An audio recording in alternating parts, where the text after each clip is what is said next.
Good evening students. आज हम electromagnetic induction का पार्ट 4 ले रहे हैं। कल हमने क्या डिस्कस किया था? मेथड्स ऑफ इंड्यूस्ड ईएमएफ पढ़े थे। फैराडे लॉ के अकॉर्डिंग मैंने बताया था आपको कि जो हमारा इंड्यूस्ड ईएमएफ है वो डिपेंड कर रहा है किसके ऊपर? मैग्नेटिक फील्ड के ऊपर, एरिया के ऊपर, थर्ड इज ओरिएंटेशन के ऊपर। मैग्नेटिक फील्ड के चेंज होने से ईएमएफ किस तरह से इंड्यूस होती है वो हम ऑलरेडी डिस्कस कर चुके हैं फैराडे फर्स्ट लॉ में। देन कल मैंने by changing magnetic field EMF के ऊपर क्या इफेक्ट आ रहा है, ठीक है, वो बताया था। उसके लिए मैंने आपको दो मेथड बताए थे। फर्स्ट मेथड में मैंने क्या बताया था आपको कि अगर मैं किसी भी कंडक्टर को जिसकी लेंथ एल है उसको मैग्नेटिक फील्ड में प्लेस कर रही हूँ, वी वेलोसिटी से अगर वो मूव कर रही है तब वो किस में कन्वर्ट हो रहा है? एक सेल में कन्वर्ट हो रहा है, जिसके अगेंस्ट क्या आ रहा है? एक पोटेंशियल डिफरेंस आ रहा है।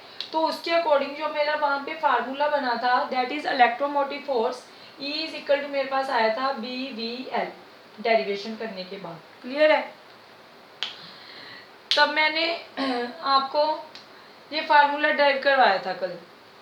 देन हमने इसी चीज को कैसे देखा था कि अगर मेरे पास एक रेक्टेंगुलर प्लेन है, यहाँ पे मेरे पास है लेट दिस इज PQRS, यहाँ पे मेरे पास क्या है? कोई रोड है x डैश, x और y इसका नेम ले लो, यहाँ पे मान लो x डैश y डैश है। क्लियर है? देन हमने क्या कहा था कि इसमें भी फ्लक्स लिंक होगा, इस पूरे में भी फ्लक्स लिंक होगा। तो जो फ्लक्स में चेंज आएगा वो क्या होगा? दोनों का डिफरेंस आ जाएगा। अगर मेरे पास इसकी लेंथ L है, मान लो जी मैंने छोटी सी स्ट्रिप जहाँ से कट की, क्लियर है, और अगर मैं बोलूँ कि ये v वेलोसिटी से मूव कर रहा है, इस डिस्टेंस को मैंने लिया था dx, तब भी हमने यही फार्मूला ड्राइव किया था d phi upon D T is equal to, वहाँ पे dx अपॉन dt था जो कि मेरा v वेलोसिटी बन गया था। अब मैं क्या मान के चल रही हूँ, मेथड ऑफ इंड्यूस ईएमएफ में इस डेरिवेशन के बाद आपका नेक्स्ट पॉइंट आता है इसी में एनर्जी कंसीडरेशन। एनर्जी कंसीडरेशन का यहाँ पे मीनिंग क्या है कि यहाँ पे जो आपके पास law of conservation of energy है, law of conservation of energy, whether it is valid और not valid, law of conservation of energy है जो, क्या हमारा वो इस केस में वैलिड हो रहा है और नहीं हो रहा। अब देखिए हमारे पास क्या होता है, जब हम फोर्स अप्लाई करते हैं, फोर्स अप्लाई होने से हम क्या बोलते हैं कि जो बॉडी है वो कुछ डिस्टेंस क्या कर रही है? डिस्प्लेस करती है। यहाँ पे भी क्या हो रहा है मेरे पास, यहाँ पे मेरे पास मैग्नेटिक फील्ड था जो मैंने डॉट से रिप्रेजेंट किया था कल, ठीक है, तो ये इस मैग्नेटिक फील्ड में प्लेस हो रखा था। अब मैंने क्या बोला आपसे कि जब मैंने फोर्स अप्लाई किया, फोर्स अप्लाई होने से क्या हुआ, जो ये रोड है ये v वेलोसिटी से मूव करने लगा। हमारे पास क्या होगा? इसमें कुछ ना कुछ वर्क डन होगा, और जो हमारा वर्क डन होगा इसको v वेलोसिटी मूव करवाने के लिए जो भी मुझे वर्क डन करना पड़ेगा that is store in the form of energy. Clear है? अगर वो एनर्जी की फॉर्म में स्टोर हो रहा है तो हमारे पास क्या है? पावर क्या होता है? Rate of doing of work. यहाँ पे आपको law of conservation of energy को प्रूव करने के लिए क्या प्रूव करना पड़ेगा कि आपके पास जो मैकेनिकल एनर्जी है वो हमारे पास किसके इक्वल है? इलेक्ट्रिकल एनर्जी के।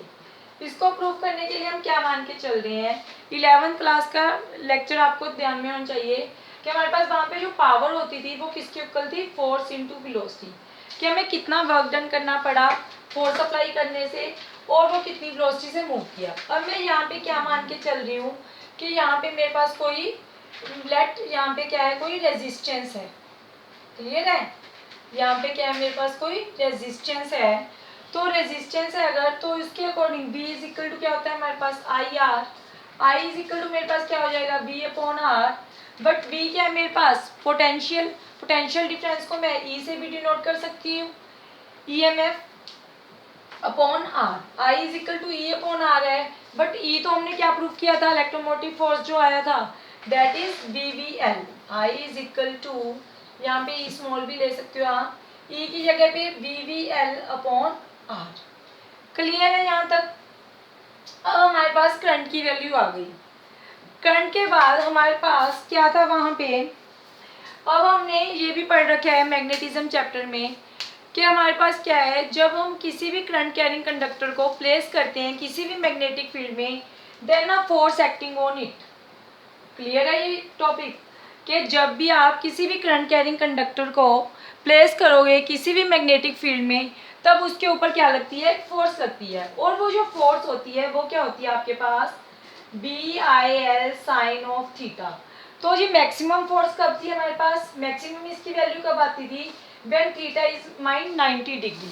मैग्नेटिज्म के लेक्चर आपको ध्यान में होने चाहिए। That is BIL sine of 90। Sine 90 but क्या होता है मेरा? 1 के इक्वल। तो फोर्स मेरी क्या आ जाएगी? BIL। क्लियर है? This is your force. अब मेरे पास पावर क्या है कि फोर्स अप्लाई करने पे उसने कितनी वेलोसिटी से वो मूव कर रहा है, कितनी वेलोसिटी से। रोड है ये मूव करेगी किसी वेलोसिटी से? रोड नहीं, एक्चुअल में जहाँ पे क्या होंगे रोड में, क्योंकि करंट कैरिंग रोड है तो इसमें इलेक्ट्रॉन एक्चुअल में मोशन करेंगे कितनी वेलोसिटी से? v वेलोसिटी से। तो यहाँ पे पुट इन वन अगर हम करें, put in one, let I write here, put in one we get, तो मेरे पास क्या आ जाएगा? पावर क्या है? Force into velocity. So P is equal to F किसके इक्वल है हमारे पास? BIL इंटू वेलोसिटी किसके इक्वल है हमारे पास? इंटू में सॉरी V क्या है यहाँ पे? Force into velocity, BIL into V। But V किसके इक्वल था मेरे पास? V is equal to IR। ठीक है, V इज इक्वल टू अगर मेरे पास IR है तो I की वैल्यू कितनी है मेरे पास? अगर मैं यहाँ से ले लूँ BVL upon R into R से R कैंसल, तो B की वैल्यू क्या आ गई मेरे पास? BVL। सॉरी यहाँ पे पावर क्या है मेरे पास? फोर्स इंटू में पोटेंशियल डिफरेंस। V क्या है यहाँ पे? Potential difference. तो यहाँ पे क्या आ जाएगा? BIL into BVL which is equal to V square BIL square. देखिए हमारे पास पावर क्या था? Force into velocity, force into velocity, तो F into power is equal to F into V। Clear है? F कितना है मेरे पास? फोर्स आई मेरी BIL, तो मैंने वैल्यू पुट की। इंटू में क्या है मेरे पास? F is equal to BIL। Sorry हमें क्या निकालनी थी? यहाँ पे आप वैल्यू पुट करेंगे, P की जरूरत नहीं है यहाँ पे आपको। आई आपके पास आया BVL अपॉन R, तो यहाँ पे आप वैल्यू पुट कर लो। F is equal to BI into L। I की वैल्यू यहाँ पे पुट कर दो आप, B इंटू आई क्या है मेरे पास? BVL upon R into L। तो यहाँ से फार्मूला बन गया B square L square B upon R। This is your force. Clear है? तो फार्मूला फॉर फोर्स क्या आ गया हमारे पास? Let I write it here, it is not visible, I check it. So put this value F is equal to B into I की यहाँ से वैल्यू पुट करेंगे BVL upon R into L which is equal to V square L square B upon R। This is your value of F। F क्या है हमारे पास यहाँ पे? फोर्स। क्लियर है? तो हमें प्रूफ क्या करना था कि आपके पास जो मैकेनिकल पावर है और इलेक्ट्रिकल पावर वो दोनों क्या है? इक्वल है। अब आप क्या करोगे? मैकेनिकल पावर के लिए, this is your mechanical power, ठीक है? तो मैकेनिकल पावर का formula, now put it in mechanical power. Mechanical power क्या है? P is equal to F dot B। F again क्या है मेरे पास? B square L square B upon R into V which is equal to V square L square B square upon R। This is our mechanical power. Clear है कि mechanical power का formula आपको कैसे निकालना है? सिमिलरली इलेक्ट्रिक पावर क्या होती है आपके पास? What is the formula for electric power? Power क्या होती है हमारे पास? पावर आगे हम अगर सिंपल वर्ड्स में लें, पावर सिंपल वर्ड्स में हमारे पास क्या होती है? Power is equal to VI which is equal to, V को आगे मैं क्या लिख सकती हूँ? V आगे मेरे पास IR के इक्वल भी होता है, IR into I which is equal to I square R। I की वैल्यू लेकिन क्या थी मेरे पास? BVL अपॉन R इसका स्क्वायर इंटू R। तो ये बन गया B square L square upon R square into R। R से अगेन एक R कैंसल, तो फार्मूला आ गया V square this upon this. तो यहाँ से हमारे पास जो ये मैकेनिकल पावर है वो, और दूसरा जो मेरे पास इलेक्ट्रिकल पावर है which is equal to V into I, दोनों की वैल्यूज़ क्या आ रही हैं? This is not visible, I check it in the camera, so I rub it and write down some steps here. Electrical power क्या है? I square R, but I की वैल्यू मेरे पास क्या है? Power is equal to I square R. I किसके equal है? B square L square upon are square into R से R cancel, so B square L square upon R. This is our electric power. Clear है? Electric power and mechanical power both have the same values, so what it means that law of conservation of energy is valid over here for a rod, for a current carrying rod. Clear है? This is all about by changing magnetic field, कि अगर आप magnetic field को change, first क्या था? by changing magnetic field, second क्या है? Sorry, by changing area. This is the point by changing area. जब हमने क्या किया? एरिया चेंज किया। एरिया कैसे चेंज हुआ?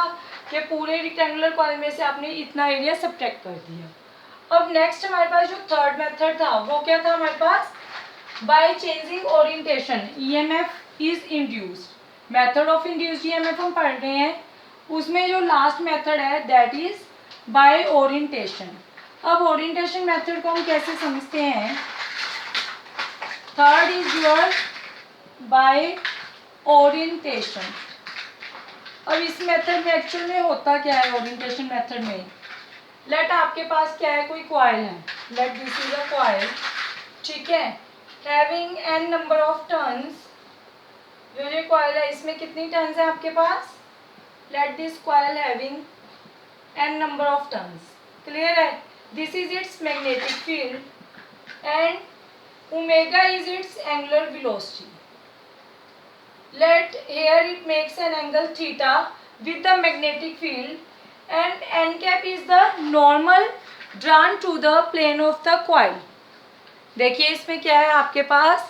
Method of induced EMF by orientation में आपके पास एक कॉइल है, this coil having n number of turns, n number of turns. Clear है? ओमेगा क्या है इसकी? Omega is its angular velocity. अगर ओमेगा मेरे पास एंगुलर वेलोसिटी है, एन कैप क्या है? It is a perpendicular to the plane of the coil. जो मेरा ये कॉइल का प्लेन है उसके क्या है? ये परपेंडिकुलर है। और थीटा क्या है मेरे पास? Theta is the angle which plane of coil makes with the magnetic field. Theta angle है जो कि प्लेन है जो कॉइल का वो मैग्नेटिक फील्ड के साथ बना रहा है। अब हमारे पास होता क्या है? जो मेरे पास क्या था? Induced EMF. ईएमएफ का फार्मूला क्या था? ईएमएफ इज इक्वल टू, मेरे पास क्या होता है? EMF is equal to B dot A होता है मेरे पास। ई इज इक्वल टू मेरा क्या होता है? B dot A. अब नंबर ऑफ टर्न्स एन है मेरे पास, तो एन बी ए, और एन बी ए अगर एंगल इनमें थीटा बन रहा है तो ये फार्मूला क्या बन जाएगा? N B A cos of theta. Clear है यहाँ तक? इंड्यूस्ड ईएमएफ का फार्मूला क्लियर हुआ, that E is equal to N B A cos of theta. अब जो आपके पास एंगुलर वेलोसिटी है, ओमेगा क्या है मेरे पास यहाँ पे? Angular velocity. Now angular velocity omega is equal to क्या होता है मेरे पास? Theta upon two, theta upon t, कि उसने कितना एंगल डिस्प्लेस किया? टी टाइम में। तो थीटा यहाँ से मेरे पास क्या हो जाएगा? Omega t. तो E is equal to, value put करो, N B A cos of omega T. Clear है? अब take differentiate it with respect to t. इसको हम डिफरेंशिएट कर दें अगर डी टी के साथ, तो मेरे पास क्या बन जाएगा? This is your angular velocity. Angular velocity का फार्मूला क्या होता है आपके पास? क्लियर है? देन आपके पास क्या आ जाएगा? कोस, यहाँ से आपने थीटा की वैल्यू पुट की, थीटा मेरे पास क्या था? Theta is equal to omega T. अगर थीटा ओमेगा टी के इक्वल है हमारे पास, तो फाई मेरा क्या बन जाएगा? This is a sorry formula हमारे पास होता है फ्लक्स का, फाई इज इक्वल टू मेरे पास क्या था, B dot A into N number of turns के कारण, तो यहाँ पे मेरे पास क्या आएगा, फाई आएगा, this is your phi. Clear है? तो यहाँ पे क्या बन जाएगा, d phi upon D T is equal to N B A cos omega t upon D t, इसका डेरिवेटिव डिफरेंशिएट ऑफ दिस, तो यहाँ पे क्या आ जाएगा नेक्स्ट स्टेप में, d phi upon D T is equal to N B A. अब derivative of cos omega t, cos का डेरिवेटिव क्या होता है, minus sign omega T, into में डेरिवेटिव किसका, अगेन ओमेगा टी का। क्लियर है? ये तो कोस का किया, उसके बाद फंक्शन क्या है ओमेगा टी, अगेन उसका डेरिवेटिव, तो यहाँ से ये सॉल्व आउट करके क्या बनेगा, d phi upon D t minus N B A sine omega T. अब डी टी से डी टी कैंसल, इंटू में यहाँ पे क्या बन जाएगा मेरे पास, ओमेगा, तो मेरे पास क्या आ जाएगा, N B omega A sine of omega T. Clear है यहाँ तक के स्टेप्स आपको? देखिए पहले मैंने क्या बताया कि मेरे पास क्या है, एक कॉइल है एन नंबर ऑफ टर्न्स की, देन फाई क्या होता है, बी ए के equal N number of turns के कारण मल्टीप्लाई हुआ, तो अगर एंगल थीटा है तो N B A cos of theta आ जाएगा। ओमेगा आगे किसके इक्वल होता है, थीटा अपॉन टी के, थीटा अपॉन टी के अकॉर्डिंग फाई की वैल्यू हमने वहाँ पे पुट की थीटा पे, तो N B A cos omega t, then differentiate किया, कोस का derivative minus sine, again derivative किसका, ओमेगा टी का, ओमेगा टी का डेरिवेटिव अगेन क्या आ जाएगा, ओमेगा, देन हमने उसको बाहर निकाल लिया। अब हमने कंडीशन अप्लाई की, यहाँ पे कंडीशन मेरी क्या है, अब d phi upon D t मेरे पास किसके इक्वल होता है, what is the d phi upon D t, यहाँ से मैं रब करके लिख रही हूँ, E is equal to Lenz's law के अकॉर्डिंग क्या था आपके पास, according to Lenz's law E is equal to minus D phi upon D t था, तो अगर मैं माइनस को इधर ले आऊँ, इसको मैं ये लिख सकती हूँ, minus D phi upon D T is equal to N B A omega, sorry N B A omega sine omega T, इसको मैं क्या लिख दूँ, ई लेंजिज लॉ के according N B A omega sine omega T. अब देखिए ई है जो मेरा वो ई नोट के इक्वल है, कब, when sine omega T is equal to 1 it's maximum value, this is again it's maximum value, जब मेरे पास साइन ओमेगा टी 1 है तब मेरे पास ई की वैल्यू क्या है, E naught, so E naught is equal to N B A omega, put in 4, let it is 4, तो मैं यहाँ पे एन बी ए ओमेगा की जगह पे क्या लिख सकती हूँ, ई नोट लिख सकती हूँ, so E is equal to E naught sine of omega t, where E naught क्या है, उसकी पीक वैल्यू, जब साइन ओमेगा टी मेरे पास किसके इक्वल है, 1 के इक्वल है। क्लियर है? This is your final derivation for the orientation. Thank you.